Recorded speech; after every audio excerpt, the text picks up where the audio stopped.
Hey, good afternoon, guys. I'm going to do a little video, something a little different here. I'm going to go backwards, how this steer barn works for me, and how the resources we bring in here go back on the field. So, a couple videos you just seen here in the last couple days, bringing in corn fodder bales, baling it, and we had questions. You know how much you're taking off the land, how much you're ruining the land? Well, not here. It's going to be a little different here. So this is a tire scraper, and some of you can go back and check some of the videos out scraping the steer barn down, and look at that video. I might do another one, just a kind of an update. So I did the scraping already, and I like to keep things pretty clean out here. So we're going to go backwards, if it makes sense to you here. This is what is going to go back on the field right here. And we get tons of this stuff. I mean, tons. And there's some fodder there. Could have got a little bit more use out of it, but it's going back on the field. So let's say a bale of corn fodder weighs 800 plus, and just for reference. And well, this is just 1 day's of manure out of the walkway, alleyway, or whatever you want to call it. So let's go in here and we'll walk through the barn.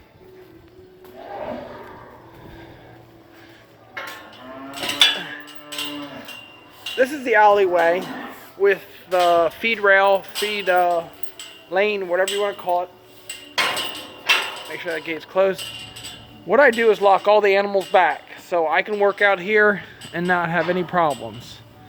All the cow and calves are outside, and the gate's open at the other end so the skid loader can come through. This is where I'm going to drop the feed up front here. So we go from feed to the cow, or the steer, or the heifer. Goes through them. Majority of it falls here, not back in the back. And then I'm going to put corn fodder bales in here. This pen will get 5 bales. And that's usually, if it's rainy week, they'll get 10 bales a week in here, just in this pen, to keep them nice and clean. You can see they're nice and clean, shiny, and they'll eat through that and keep them dry. And out here, as they're eating out here, the corn silage and the grain and the mineral mix, they're dumping the crap back in here, which I just showed you the pile. So we're going backwards. So that they're eating the corn silage, they're eating the corn fodder out here and using it for bedding. Now they don't need to eat the corn fodder, but they do. This stuff here is about a foot to foot and a half deep already, and that gives them a nice pen pack, and it's easy on their joints, and keeps them healthy. So I just thought I wanted to show you this a little bit here. Up here is the top is the Holsteins and the bulls, which I was to give a video on that one. We'll do that here another time. The cows can come in and out here at this door. Majority of their time they're out there in the pasture. They come in here and have a calf, or the calves can come in here. This is a calf creeper. I don't know if you can see it here. I'll put grain in here. Only the calves can come in and grab some grain to get protein to just keep them filled out a little bit. And you can see we use a lot of fodder in this pen. This pen here will get like 4 bales to 8 bales a week. In this pen right here.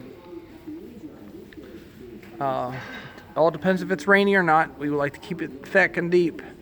And the fodder is down below breaking down because all that liquid, every time they take a piss or crap on it, it gets mixed in, it dries it up, and the liquid will go down on the bottom of the floor, and it'll start breaking down. We just cleaned this pen out up on the front here. That's almost 2 feet thick already up there in the center. So I just cleaned it out here a week and a half ago, roughly. Might even not be that. But there you can see they'll keep nice and clean. So we're gonna let the cattle out here, and I'll show you a little bit how they come flying down. And we do play music in here all the time. It just keeps them calm. So if you hear a little background music or news or whatever, it's constantly just keeping the animals calm. And you can see they'll just stand there and watch me and not give too much about what I'm doing out here. And okay, so I'm gonna go ahead and let the Angus up through here. Before I do that, I gotta let the top pen out, so just hold on here. Now, just figuring out how much I baled so far this year, roughly about 90 to 100 ton of corn fodder. That's dry matter. And what I'll take out is probably twice that to 3 times that. What I'll haul back out in the field, because we have moisture in it now. So we brought in 90 ton to 100 ton of corn fodder, dry matter, till they get it wet here again and goes back on the field. We're going to take out about 100 ton more than what we brought in, to 200 ton more. And it all depends on how much liquid is, because majority of your water and your pee and the poop is up here, because they're eating, and it just falls in here. So I keep this nice and clean, so they spend a lot of time up here eating and doing their business up here.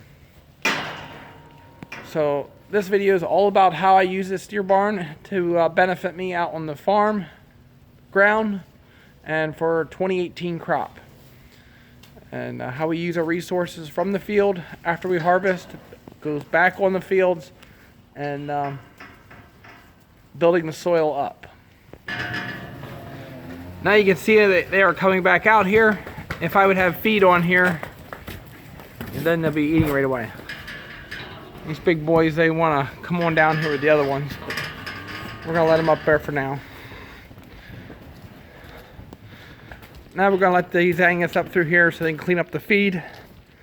I'm going to start feeding next. So pretty much between the custom work and the cattle, I'm working around the clock just to keep feeding here, keep them dry.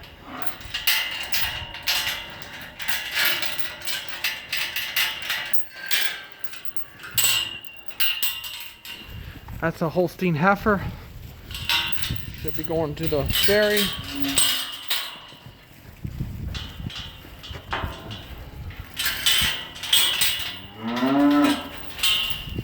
Sorry about that. Let me lock this gate here. Now they'll come out here and start eating, and then they like to run up and down the aisle here. And they'll eat the corn silage after I sweep it back here. So I'm going to clean it up here a little bit, and then I'll show you what it looks like, and we'll end this video here. Okay, I do have the leaf blower. It works wonders in here. I don't need to use a push broom. I like keeping things clean. Another thing about the music, helps keep the birds out with some music playing. Just scares them when the different tones. It doesn't work all the time, but it helps. I keep everything, try to hang up nice, and don't drive over it. So the next step is make another batch of feed. As you can see, these guys are up here, and they'll clean this up here in probably about 11 minutes or so, and have that cleaned up. So why 11 minutes? I don't know. It sounded good. So all right, we'll end this video. I'm gonna go mix a batch of feed and put that down, and get ready to start feeding bottle calves. So we'll see what happens here next. I do close the doors, keep the air out a little bit. You don't need high winds blowing through here, just a little breeze to keep fresh air. Which I have the curtain open there a little bit, about a foot, and that just keeps fresh air through here nicely. So this is how the steer barn works for me. It's been working out pretty good, and eventually the new one will be up, and with a different design. Okay guys, this is the final process here. corn fodder or corn silage back on the feed lot, feed trough, feed rail, and everything's cleaned up. I do close the door up so the wind don't blow right in your face, and we'll turn the music back on, and this is gonna be done for another 3 hours, and I'll be back out to feed again. Hope you enjoyed this, how I make this building work for me. It might not be the right way, the best way, but you guys can leave your comments, suggestions, or what you'd like to see. Have a great afternoon.